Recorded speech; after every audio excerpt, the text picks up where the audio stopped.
El secreto en el sótano de mi abuelo. La verdad oculta detrás de la fortuna familiar y la desaparición de 1994. Nuestra familia siempre fue considerada un modelo de éxito en nuestra pequeña ciudad. El pilar de todo era mi abuelo, un hombre severo, sumamente religioso y respetado, que construyó una fortuna en el negocio, de los bienes raíces y la construcción a partir de la década de los 80. Siempre se nos enseñó que su dinero era el fruto de un trabajo incansable y de una disciplina de hierro. Sin embargo, detrás de esa fachada de perfección, la atmósfera en su gran casa de campo siempre fue opresiva. Mi abuelo tenía reglas estrictas. Nadie podía entrar a su oficina privada. Nadie cuestionaba sus decisiones y, sobre todo, nadie bajaba al sótano de la casa principal. El sótano permanecía cerrado, con una pesada puerta de madera y un candado de combinación digital que él cambiaba constantemente. Desde niños, a mis primos y a mí se nos infundió el miedo de que el sótano era inestable y peligroso por problemas estructurales. Crecimos creyendo esa mentira. El verdadero misterio de la familia no era el dinero, sino la tía Julia. Julia era la hermana menor de mi padre, la oveja negra de la familia. Según la historia oficial que mi abuelo repetía en cada reunión, Julia era una joven rebelde e irresponsable que, en el invierno de 1994, decidió robar una gran suma de dinero de la caja fuerte de la empresa familiar y escapar hacia otro país con un novio del que nadie sabía nada. Mi abuelo afirmaba haber borrado su nombre del testamento por su traición, y en la casa estaba estrictamente prohibido mencionar su nombre o tener fotografías de ella. Yo crecí con esa narrativa, pero siempre hubo algo que no encajaba. Hace 6 meses, mi abuelo falleció a los 86 años debido a una enfermedad degenerativa. La casa de campo quedó completamente vacía, en espera de ser vendida para repartir la herencia entre mis tíos y mi padre. Como yo era el único nieto soltero y con tiempo libre, la familia me encargó la tarea de inventariar los muebles, limpiar las pertenencias del abuelo y preparar la propiedad para los agentes inmobiliarios. Fue durante mi segunda semana viviendo completamente solo en esa enorme y silenciosa casa cuando la curiosidad se convirtió en una obsesión. Una noche, mientras revisaba los documentos de la oficina del abuelo, encontré su antigua agenda de cuero personal. Entre las páginas de notas de negocios y pasajes bíblicos, noté una serie de números anotados al margen en la última página, 190794, al T.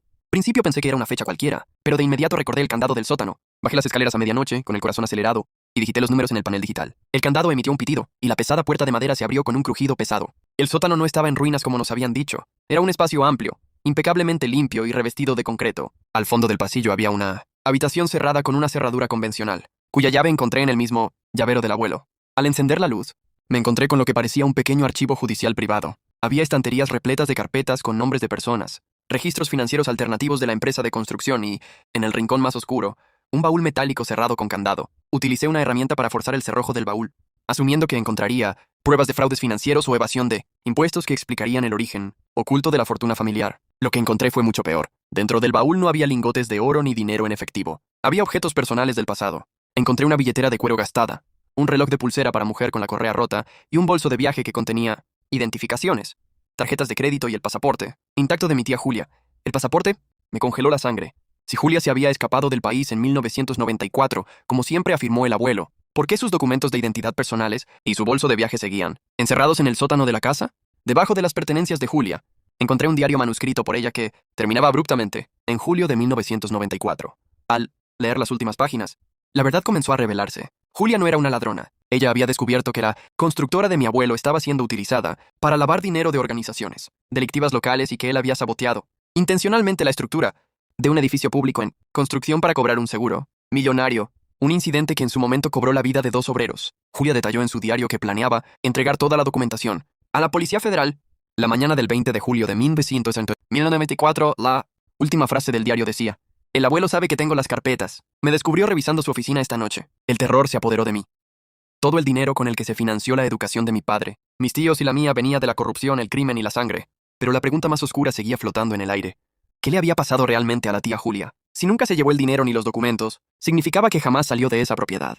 La hipótesis de que mi propio abuelo, el hombre respetable que daba discursos de moralidad, la había asesinado para proteger su secreto se volvió una certeza matemática en mi mente. Pasé el resto de la noche revisando las carpetas del archivo del sótano. Encontré un plano arquitectónico de la casa de campo con anotaciones hechas a mano por mi abuelo en la misma fecha de la desaparición de Julia. El plano indicaba una remodelación de urgencia en el muro de contención trasero del mismo sótano, donde se vertieron varias toneladas de concreto extra para reparar una filtración de agua. El horror psicológico de saber que probablemente estaba parado a pocos metros del lugar donde mi abuelo había emparedado a su propia hija para salvar su reputación y su dinero me hizo colapsar. No pude dormir. A la mañana siguiente, en lugar de llamar a mi familia, decidí acudir directamente a la Fiscalía General con el diario, el pasaporte y los planos. La policía y los peritos forenses intervinieron la propiedad 2 días después. Bloquearon el acceso a la casa y comenzaron a excavar y inspeccionar el muro de concreto señalado en los planos del abuelo utilizando escáneres de penetración terrestre. Yo observaba la operación desde el jardín junto a mi padre, quien lloraba desconsolado al descubrir la monstruosa verdad sobre su progenitor. El escáner detectó una cavidad hueca dentro del muro de concreto. Los operarios comenzaron a romper la estructura con martillos mecánicos, en medio de un silencio sepulcral. Sin embargo, cuando el muro finalmente cedió y se abrió la cavidad, el giro de la historia nos dejó a todos en completo shock. Dentro del espacio oculto no había ningún resto humano. No había un cuerpo.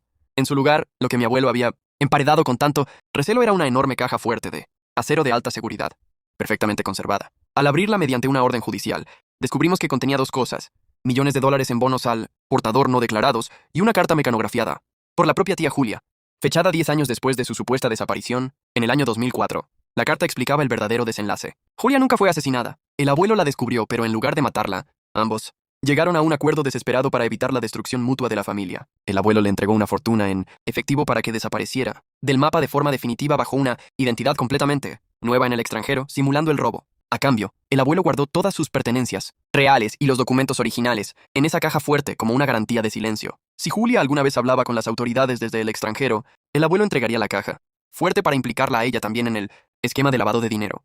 El abuelo no era un asesino, era un extorsionador brillante que prefirió simular una tragedia familiar y destruir la reputación de su hija, con tal de mantener el control absoluto sobre todos nosotros hasta el día de su muerte. Hoy, la casa está incautada por el Estado.